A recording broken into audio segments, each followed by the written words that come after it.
welcome to Scrollin', episode number 75. I'm Ket. Joining me, as usual, the Lord of Nords himself, Davius Starjumper. How's it going, dude? It's going good. How'd you like that intro? Was nice. I like that. I got my little title in there. Feel very a little elevated right now. I think I'm going to kind of like cycle through them. You know, you got a few different titles. We've got them out there. What's your favorite if you're just ranking Davius titles just off the top of your head there? Let's see. We got Lord of Nords. We got Never-Ending I like the Nord. Bard of Sovngarde quite a bit. Bard of Sovngarde. That one's really great. I like that one a lot. Yeah, that's a good one. It's a good one. What are the others? The Gift of the Rift. Gift of the Rift. Mm-hmm. I think Thane of Pain counts. Thane of Pain. Yeah. Chief of Grief. You know, Chief they're there. Grief. Never-Ending Nord is. I like that one. The Never-Ending Nord. That's just like it's a beautiful song, like a river flowing. That's the title of the record. All right, these others are just the songs. That's the title. The Never-Ending Nord. Beautiful.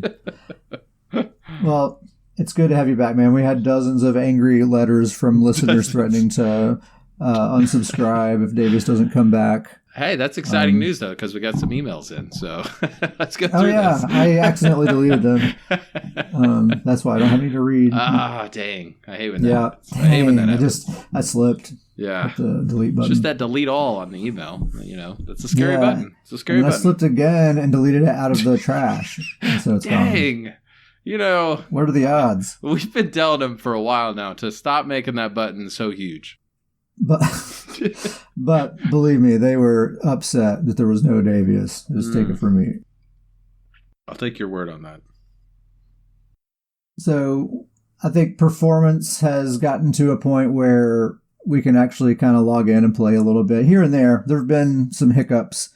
I think when this event started, it was particularly difficult to just log in and play the game. But the last couple of nights, we've been getting in there, and load times are normal, queue times are normal, I think, more or less. I will say that it is, at the risk of being slightly negative, I don't mean to be, but it is comical to me that we're like, good performance means it's playable. I guess the point I'm making is the bad performance is not as prevalent. There you go. For the last couple of days, we'll say. I think there's supposed to be a maintenance tomorrow, or was there a maintenance today? I feel like there was supposed to be a maintenance today around this this database sharding thing that they were talking about. But database sharding. We've all done it. You know, we're all embarrassed about it. Whose database hasn't been sharded here, not once in a while? Who hasn't sharded their database? I mean, oh boy. Okay. Anyway, yeah, I looked at the dev tracker because I thought they said they were supposed to do something today, but I didn't see any like maintenance patch notes or anything like that. They don't always post the maintenance notes, so maybe there's nothing there. But hopefully that had an impact on performance. It has been unstable. Yeah. For the duration of this DLC release, I would say, like all the way up to now, it's kind of like iffy. Like I don't know if we were to log in right now, would it be playable or not? I'm not sure.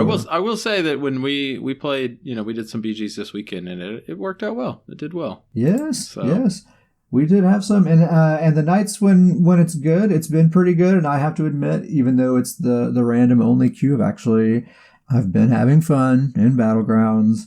I've been playing so much of another game that kind of coming back to ESO and getting into BGs again, it's a nice reminder that, like, man, there is no substitute for Battlegrounds, for like PvP in a video game. Like, it really is the best PvP experience out there, even now, even with, the gripes that we have now. Yeah, I think that's the thing to really look at, is that BGs are it's the best PvP out there. So currently within the game, we've got some gripes, and maybe it's BGs are a little bit lesser than where they were, but it's still the best PvP out there. So there are positives. Shout out to Uncle Sam for pointing out the silver linings to me, and I think he's absolutely right about a couple of things. One positive thing about the random only queue is that generally teams don't ball up as much, especially teams who like to focus objectives. They're running from flag to flag. They're doing different things. They tend to get split up more often, so you can kind of get these one-off fights more often. Particularly if you're a Sorc or a Nightblade, you're probably having a lot more fun in those kind of matches.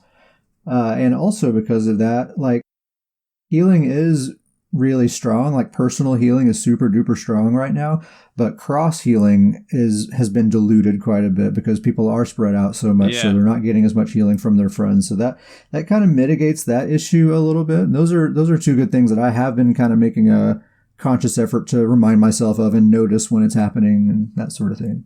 I noticed that even just this weekend that people were actually dying. It's like, oh, look at this. Yeah. Yeah, you get a capture the relic match where people are just running around all over the place like crazy the whole time. You're bound to catch a stray or two and get these little one-off, two-off little skirmishes going on. Decent login rewards this month. Have you checked that out? There's some good stuff there. Some good stuff. You get a full-on mount, like a straight up just get a mount.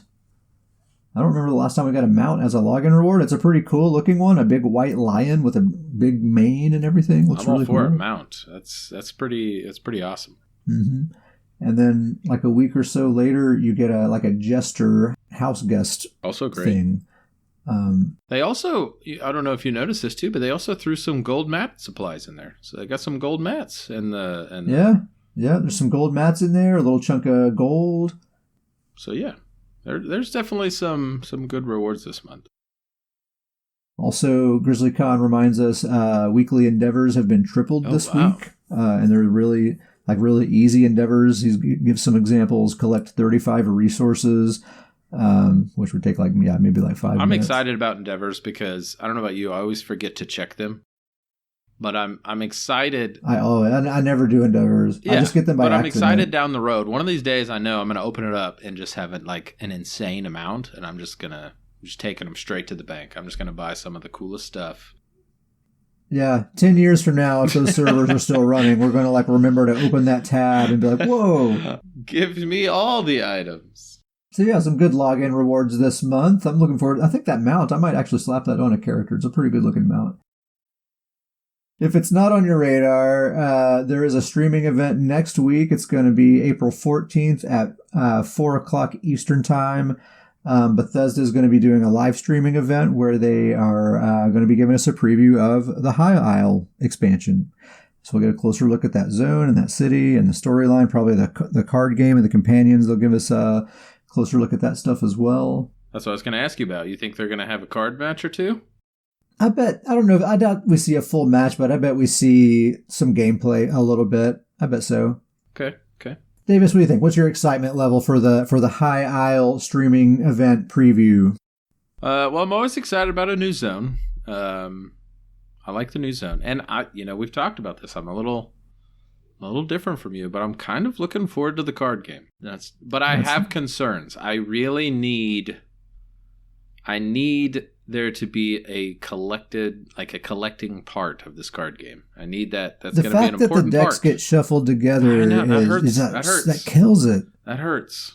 Yeah, I feel like if I were into card games, that would really kill it for me. But I don't know. Maybe there's other games that are like that. I have huge concerns about that. Because here's the thing: how awful is it going to be if say let's use me and you as an example.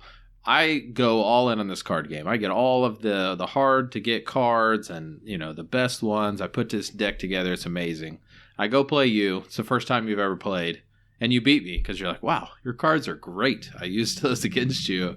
And it worked out really well. It's going to be thanks for the sweet cards, bro. Yeah. It's going to be like, oh, well, cool. That's fun. We'll see. We got to see how it goes. Grizzly says he is cautiously optimistic but not particularly hyped. It's frustrating to see the content level feels low this year. Yep. Davis, what do you think it would take? So we've already said okay, no new class, no new skill line. We got a card game and 2 new companions. That's not the most hypest thing. I know you'll probably get more out of the card game than I do, but still, compared to getting a necromancer or something like that, it's pretty weak. Do you think they still, with this preview event, is there still a chance that your hype levels will get elevated in any way? No, I don't think so. I think I've already set the bar at a certain level, and I don't think that bar is probably like average at best. Yeah, I feel like out of the possibility, out of the things that could possibly happen, like the only remaining way is to like get my enthusiasm up there and get like hyped about this expansion is like that zone needs to be freaking beautiful. Like a really great looking city that's really fun to run around in, a very compelling story, a lot of really like in-depth quests with twists and turns. And those are things that could still possibly happen that I think could win me over to like being excited. Yeah, I mean, I was just going to say, like, I agree with you. That stuff would be really cool and really great, but there's just no longevity in that. You know, I mean, look at, Somerset. I'll use you as an example. That's one of your favorite zones all time. But how often are you going back to Somerset nowadays? You're totally right. I never go to Somerset. There's just not longevity there, whereas when's the last time you logged on your Necromancer? Just last night. Yeah, there you go. Yeah. That's the big part to me is that I need, like, I like the new zone, I like the cool city, and that's going to be fun, but I need something added to the game that I'm going to get longevity out of. Like, you're using Warden, we're still using BG, we're still using Necromancer. These are all items that were added to the game, several expansions ago now, and they just they haven't quite gotten that kind of longevity out of content, I guess... Antiquities, you could kind of say that because anytime they come out with new mythics, we, or even mythic items, we still kind of go after those and, experiment with those, but it's not quite to the same degree as, a new class or a whole new game system, with BGs and PvP. Yeah. So I feel like this is the last year that people are kind of willing to give them a little slack, and it's pushing it, even that. I'm really, really hoping we get a banger next year. Like, we really need a big banger. But we've been playing some BGs. We've been having a good time. Uncle Sam in the chat. How's it going, dude? We, Uncle Sam and Davius and me and, who was it? Kingnar. Yep. We had a 4-squad going last night. That was a lot of fun. I think we got 2 games in. There was like 20-minute queues, so you can only get so many in. In the group queue, that's typical. They're often. Yeah. And that last one was actually just there were only 2 teams. There was no third team at all. Not ideal. Not ideal, but we had a good time. We had some good fights. We were, I think, the dominant team both matches. But that last one was like a really good fight. We had to be on our toes. It was a really good fight. And that usually doesn't happen when it's just one team versus another team, but it was a pretty good fight.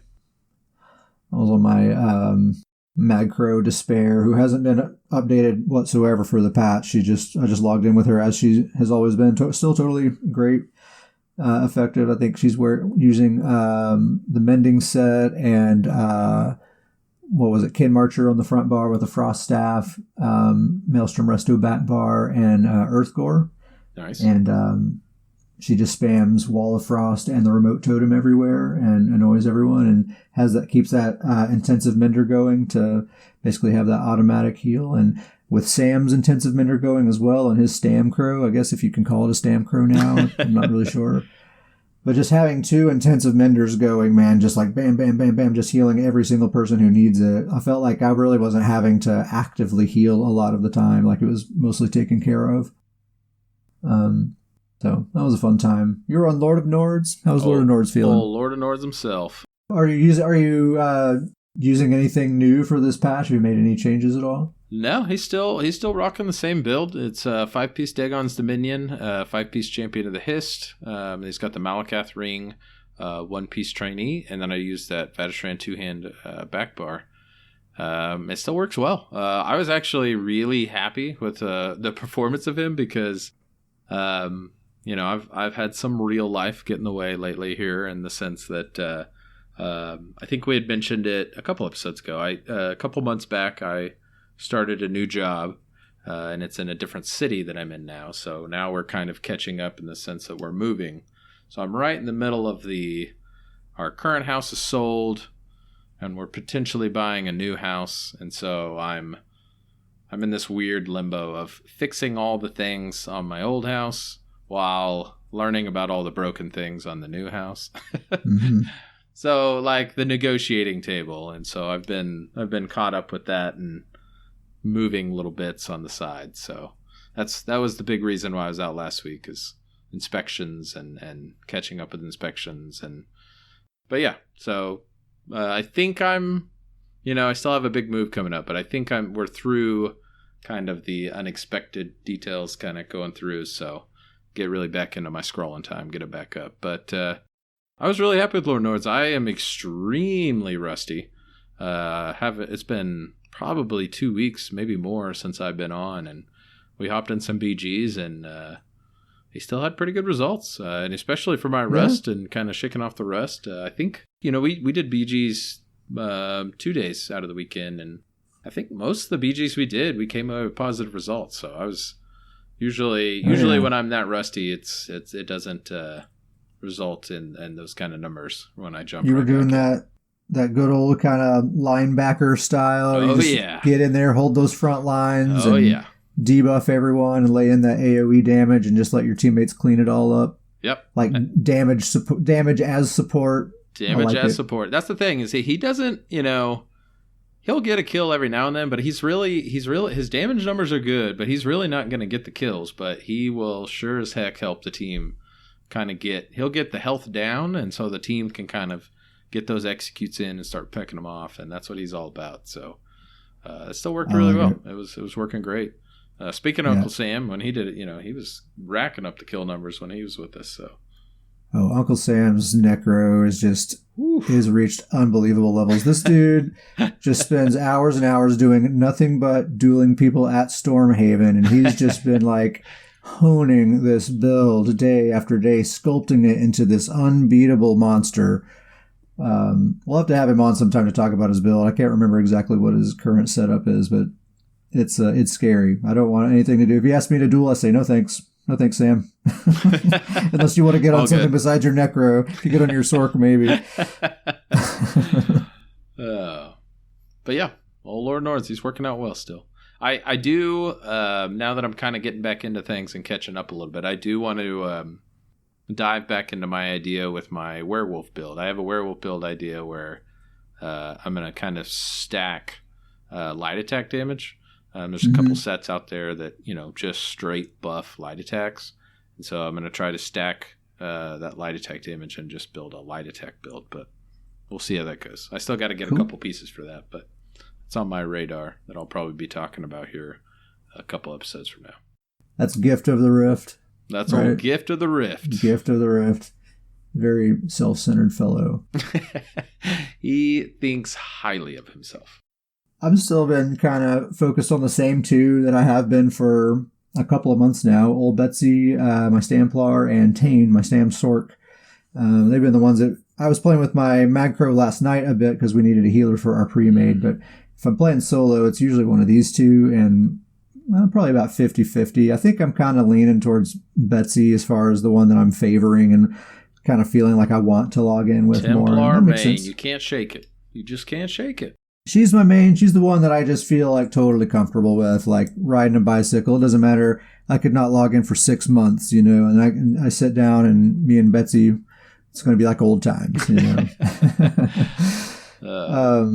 I've enjoyed having that Honor the Dead, the other morph of Breath of Life, that spammable heal. It's really been, I feel like that's been the missing piece to her setup. Like, I feel like she's always been a very well-rounded build, and her survivability and her damage and decent team support.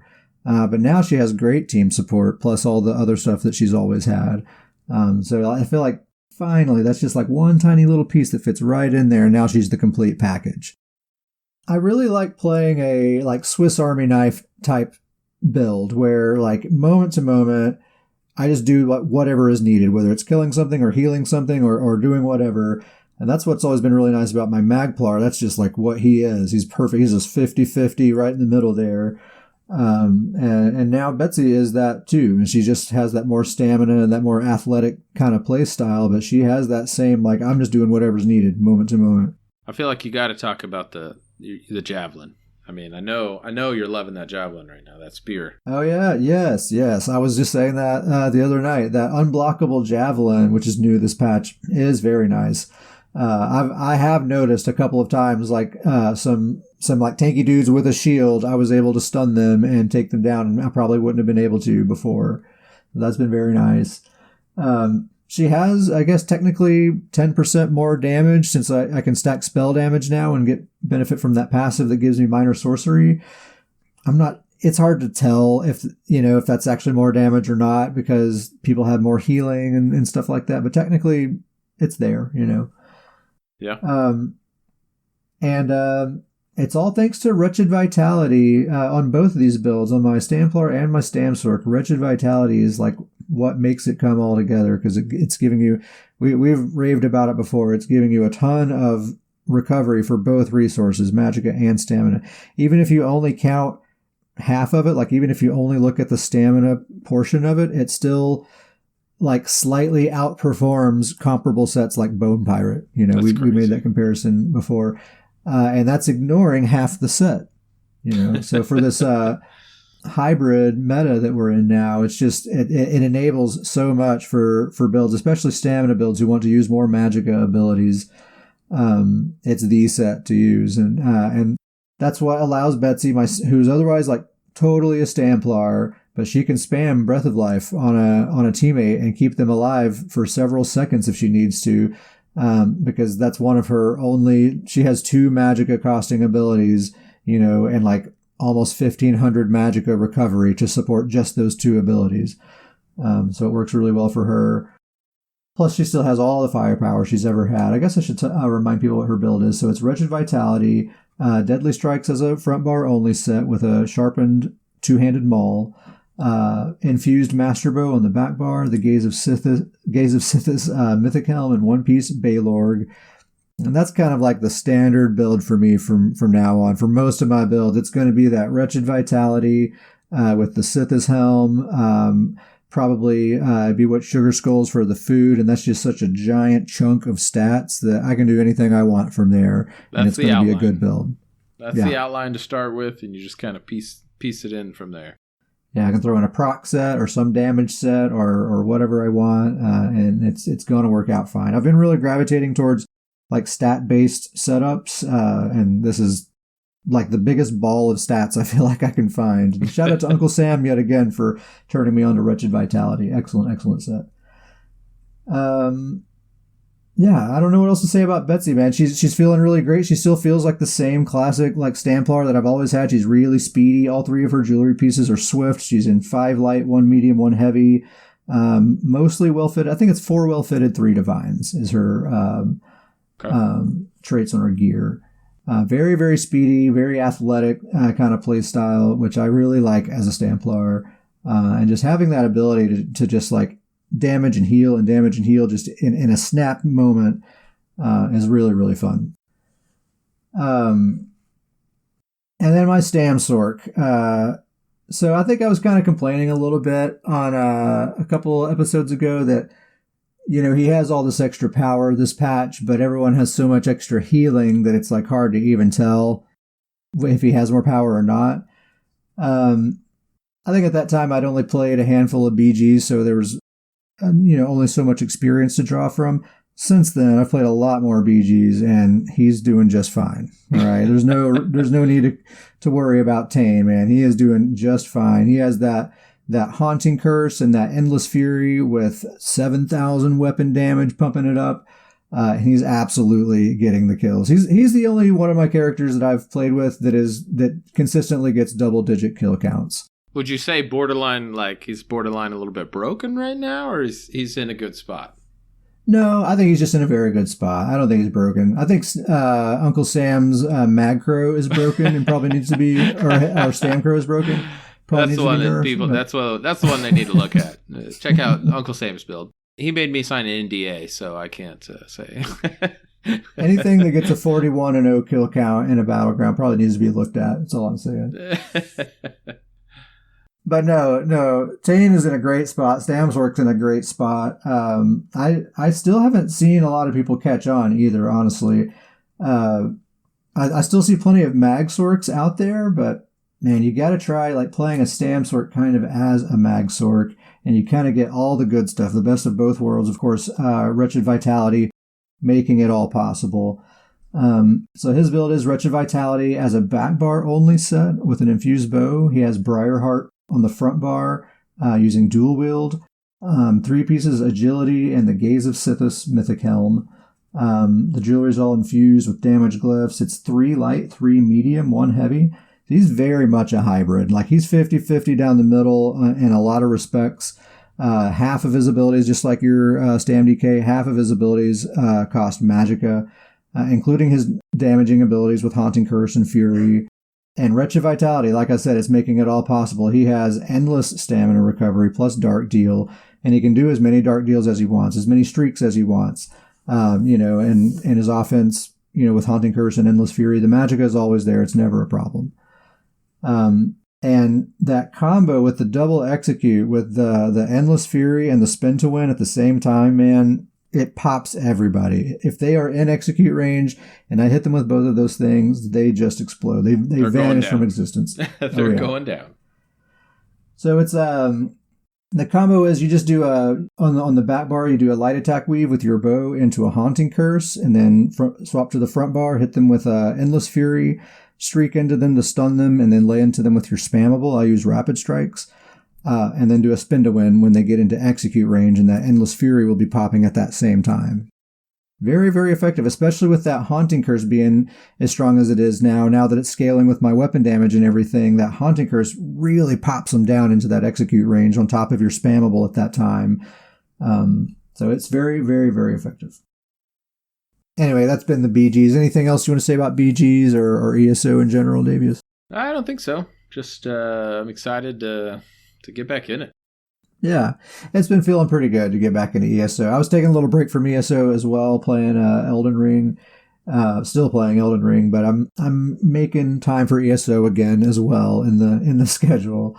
It feels good to play a game that I'm actually like not bad at, that I feel like comfortable with. And Elden Ring, it's a Souls-like, so it's very punishing, and you really got to be on your toes. So ESO kind of feels like a walk in the park by comparison, really.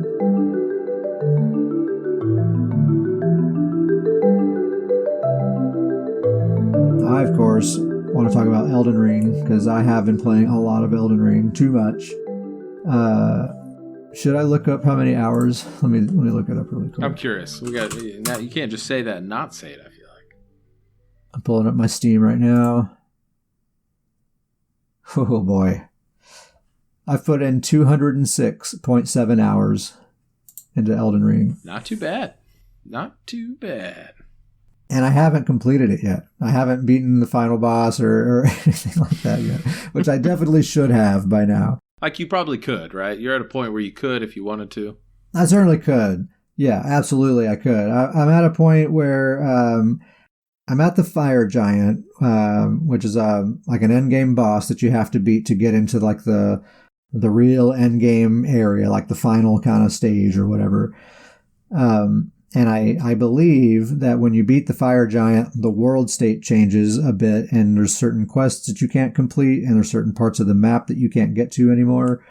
So I haven't even attempted the Fire Giant yet. Like once I came up to his arena, I just kind of stopped, turned around, and I was like, all right, let's scour the map and make sure I haven't missed anything, because I wasn't super duper thorough with my exploration. I just kind of went where the wind took me, Nice. But now I'm being very thorough, and I want to make sure I get every little thing. So that's what I'm doing. There's not much left. I completed the Halig tree. That was one of the things, and that was really fun. I know there's mixed opinions on that, but the Halig tree it's like an end game dungeon area with a few bosses, including a very, very difficult boss at the end. But I got through it. I beat all the bosses, the Erd Tree Avatar, the Ulcerated Tree Spirit, Loretta, the Royal Knight. She was a pushover. And then, of course, Melania, Blade of Mikola, the final boss of that dungeon. And most people, I think, say that she's the toughest boss in the whole game. I've seen some people say that she's maybe the toughest boss that FromSoft has ever designed. I don't agree with that. Having played Sekiro, I don't think that's true. But she is very tough. I did not beat her by myself. I summoned random people to help me. I tried her probably maybe 10 to 12 times by myself, and I was like, all right, that's enough frustration for one day. And I started summoning people. Even after I started summoning people, it still probably took another 10 tries to get her down. And I was often the last one left standing. I wasn't always the weak link, you know. You were not the weak part of the team. Not every time. Sometimes I was. She's just that tough of a boss. But I finally got just two absolute gods that just came in there. And it's just like, before I knew it, the first phase is over, and then before I know it, the second phase is over, and the fight's over. And I'm like, sweet, thanks, guys. Thanks for the carry.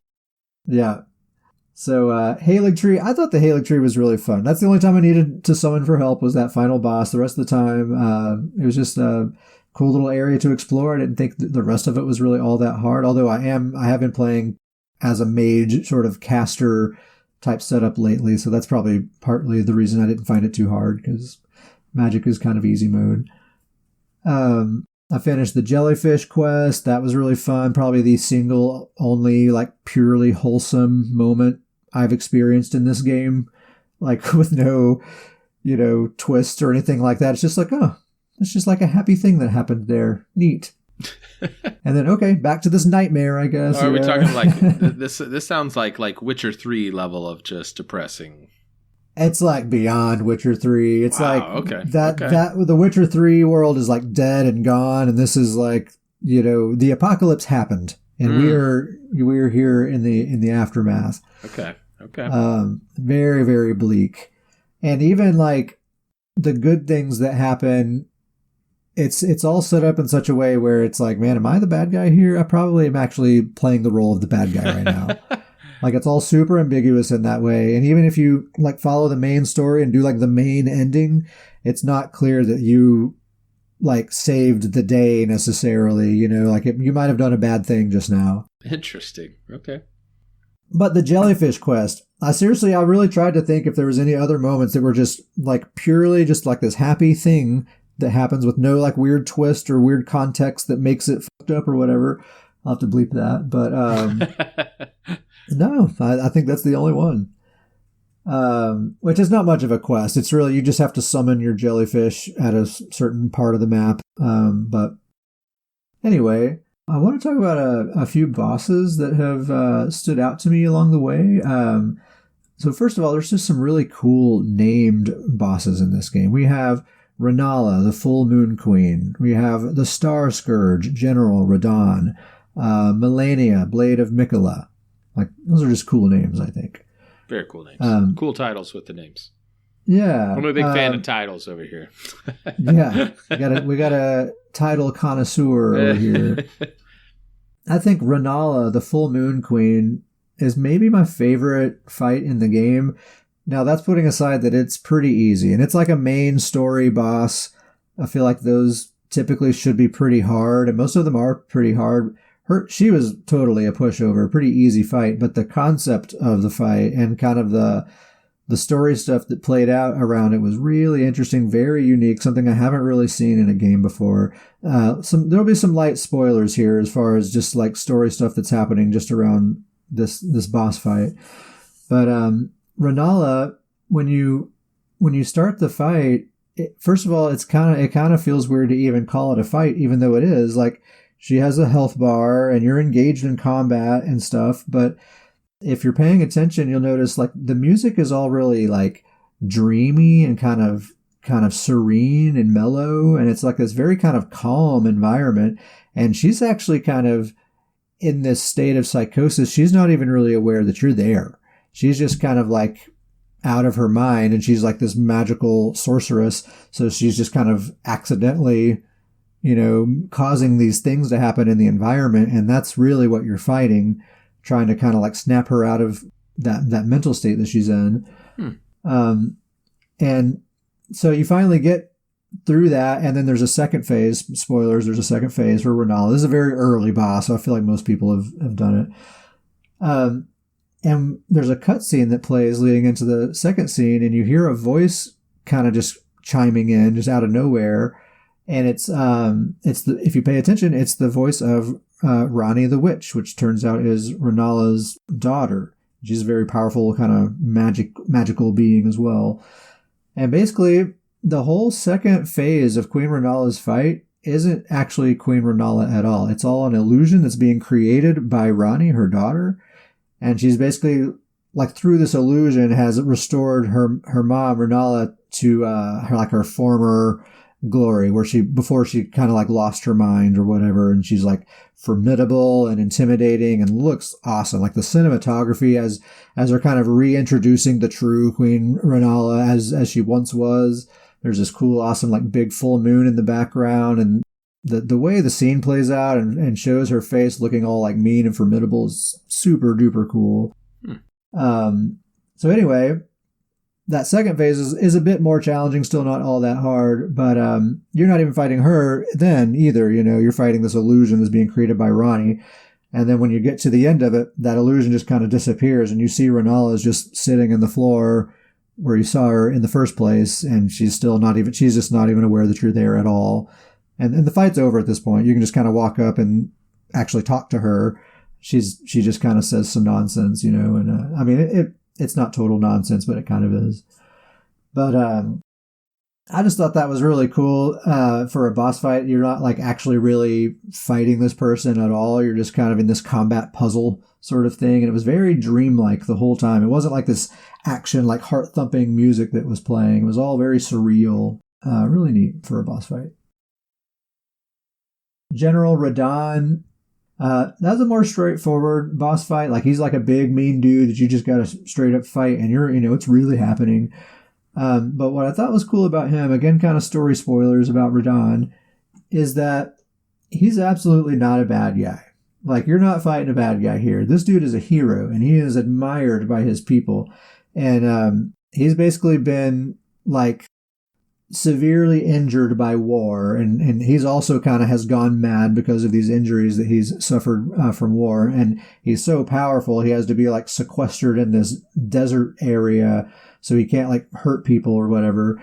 And then his people throw this festival where warriors are invited to come out and try to defeat Radahn and give him an honorable death. And that's what it's all about. And that's basically why you're fighting him, plus there's other story stuff that's involved and why you need to kill him anyway. That's an interesting concept. Yeah, and again, it was really cool. Like, you talked to NPCs before, and especially after the fight, no one has anything bad to say about the great general. They adore him, and after he's dead, it's all just like, what a hero. Glad we could give him an honorable death. I thought that was cool. Like, it's not, you're not just fighting some evil dude. And of course, I already talked about Melania, Blade of Mikola. She killed me at least 20 times, probably more than that.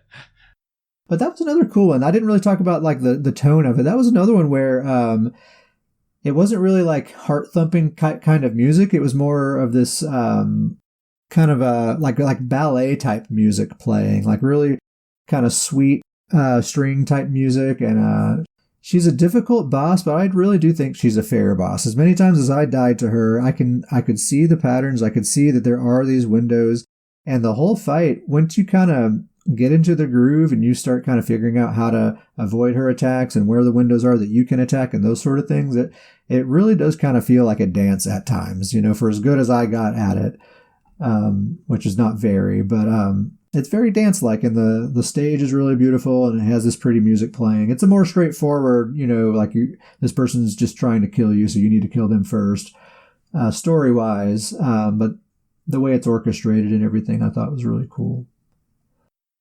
I'll talk a little bit more about my character I've been playing with. On the Scrolling Podcast, it's always mainly about the theory crafting. That's the thing that we're usually kind of latching onto and wanting to talk about.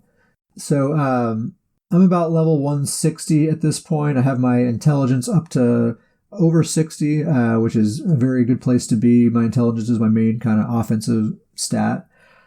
I've been using the Moonveil katana still. I talked about that on the last episode. I got it leveled up all the way to 10. I also have the Carrion Regal Scepter, which is a very, very good magic staff, maybe one of the best ones in the game. It's also leveled up all the way to 10. So I have two basically of the best weapons in the whole game, totally leveled all the way up. So I am ready, for that end game. So I have a question on the weapons. Are weapons kind of random drops, or are they specific? You get them from like a certain area or a certain boss? Both of those things are true. Like Okay. any enemy that you fight has a chance to drop whatever weapon they're using, and for that matter, any piece of gear that they have that they're equipped with. Okay. So, and those are usually kind of basic weapons. But then, yeah, a lot of bosses, or you'll just find like treasure chests and stuff like that will drop like really cool weapons. And that's one of the things I think this game has done so well is rewarding you with like just dope freaking weapons all the time. Like you get them all the time. I have a huge inventory of a bunch of amazing weapons that do all kinds of cool things. I want to like make a unique build for every single one of them. Yeah, I think but not only that, like every single weapon is end game viable. Even like you start a new character and the sword that you start with, you can upgrade that and you can kill the final boss with that. No problem. People do it all the time. That's crazy to think about. Mm-hmm. Yeah, I think it's really neat. So yeah, Moonveil, Carrion Regal Scepter, and then I found the Silver Mirror Shield, which is basically just kind of like a better version of the Carrion Knight Shield. It's a very lightweight shield that gives me 100% physical block and like 89% magic block, which is very unique. And it's even lighter than the Carrion Knight Shield, so I can stay under that light equipment load. I have a very, very good roll dodge. I have about the best possible block that I can have. So defensively, I'm all set. Offensively, I'm all set because I have that good range with the magic staff, and I have the good melee with the Moonveil. I feel like I'm kind of in a really good spot with my build, and I really am ready. I feel like totally like psychologically and everything ready for the end game as soon as I just check off those few last things off the list, I have been kind of experimenting a little bit with a rapier, which is like a kind of like a fencing type sword, in place of Moonveil, because like the more time goes on, the more I'm not using the sword as much, and I am using the magic staff more and more and more because people say magic is OP in this game, and they're totally right. Magic is totally OP in this game. And once you kind of dip your foot in there and you start casting spells and seeing how that works for you, you get hooked pretty quick. So Moonveil was my main weapon, but it's kind of has flipped, and it's becoming kind of my backup weapon. I just kind of whip that out if I need to fight in melee range, which I usually don't. So since that's kind of being relegated to my backup weapon, I'm starting to kind of experiment with different weapons to use as a backup weapon. And I've really been liking rapiers. That kind of fencing style of swordplay is really fun. Not nearly as much damage. That's the only thing. I would have to get over that because I would be giving up a bunch of damage from Moonveil. But the fun factor is definitely there. So anyway, that's what's going on with Elden Ring. What else, Davies? You got anything else you want to talk about? Anything else going on? Talk about the woes of home repair or whatever? Just ready. I'm ready for and if you've been here, you just, when you're in this limbo, you're just kind of ready. I'm ready for like a month to go by. Give me a month. Gonna be great. It's gonna be great. There. Yeah, just gotta get on the other side of it. So when you get an Elden Ring? Right here on Scrolling Podcast for all to hear. A date and time. When's it happening? No, I've told you I will end up getting it. Probably gonna wait till I get moved into the new home, just so I'm a little bit more settled. I don't want to get started and then get in the middle of this move where I'm moving the computer and then I don't have then I'm like, dang, I wish I could play, and it's not set up. So once I get in the new home, get settled, we'll definitely get Elden Ring, get that set up. Last episode that I was on, so not the last episode, but I had talked about I had played through Final Fantasy VIII, and a little bit after that, I had started playing Final Fantasy IX because I just rolled right into it, and I was just curious, playing them both and seeing how they stacked up. Both great games still. But one thing that I thought was pretty funny is that both of those games have in-game card games. And just kind of ironically, when I both played these, I got really into the in-game card games of both the games when I went through the playthroughs. So you got kind of into Gwent too, didn't you? In The Witcher? Yep. Got into Gwent. I like but those were games where you could, I'll go back to this. I feel like I've already said it, but you can collect certain cards. Like, I think I could be okay with Elder Scrolls, like with the sharing the deck and things like that. I think it could be okay if you give me like cool special cards I can collect. Because then at least, yes, if I play somebody, they could still use them, but at least they're part of my collection. Or maybe give you like 4 or 5 slots where these cards don't have to be in the deck. Like maybe you have a 20 card deck, you get to keep like 5 out for yourself. That would be a nice little change. Oh, something like that. See, that's interesting. I would assume that you would just have like an inventory of cards. Like, maybe like an unlimited amount. Like you collect cards, but you're probably right. There's probably a limited amount of cards you can actually have, but I need me a Thane Yegi card. I need Thane Yegi, the drunk Nord. I need me that card. That's the kind of cards I'm looking for. You need that dude as a companion too. Heck yeah. Now that's a companion right there. That gotta be great. Good and stuff. Companions could be a really cool thing in the game if they made a lot more of them a lot more often. Yeah. There needs to be like a companion for everyone. Yeah. I look at companions. I mean, I understand that they have backstories and quests, so I would probably look at them as I would expect like half as many companions as we have mounts. So for like every 2 new mounts that are coming out, or maybe that's not quite the right ratio, but maybe 25% of the mounts that are out there, we should have a companion for every 4 mounts. See, that's like one aspect of the game where I think they could totally put in a lot less effort and get a lot more out of it, and people would, or at least people like me, would enjoy it more. Like, we don't need the quests. Yeah, and all that you don't stuff, need the side quest. You're exactly right.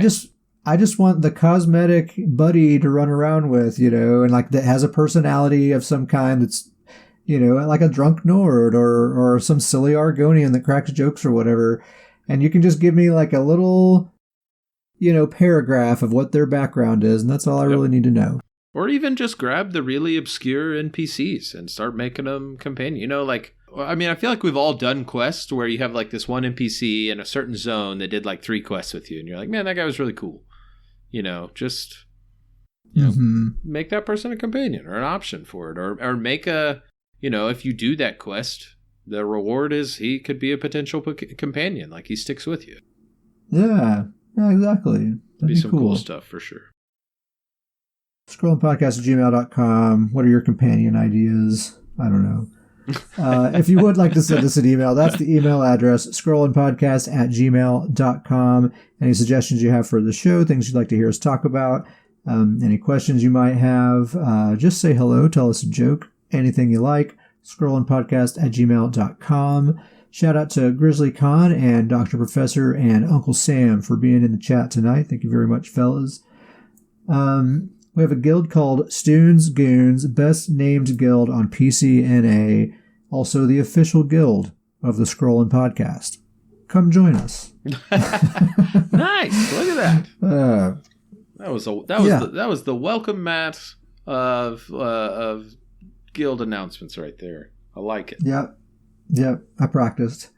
Scrollingpodcast@gmail.com if you want to be a member of Stoons Goons on PCNA. If your guild roster is full and you just want to hang out with us anyway, that's all good. We'll invite you to the Discord, scrollingpodcast@gmail.com. Really, the Discord is where it's all at anyway. That's where most of us are chatting and talking and hanging out and all of that. So you're not really missing much if you're not in the actual guild. There it is. Gosh darn it. Anyone that's in the Discord is a good in my book. You're doing so good. Anyway, I think that's all I got. Anything else, Davius? I think that's it. Alrighty, thank you very much for listening. We'll see you next time.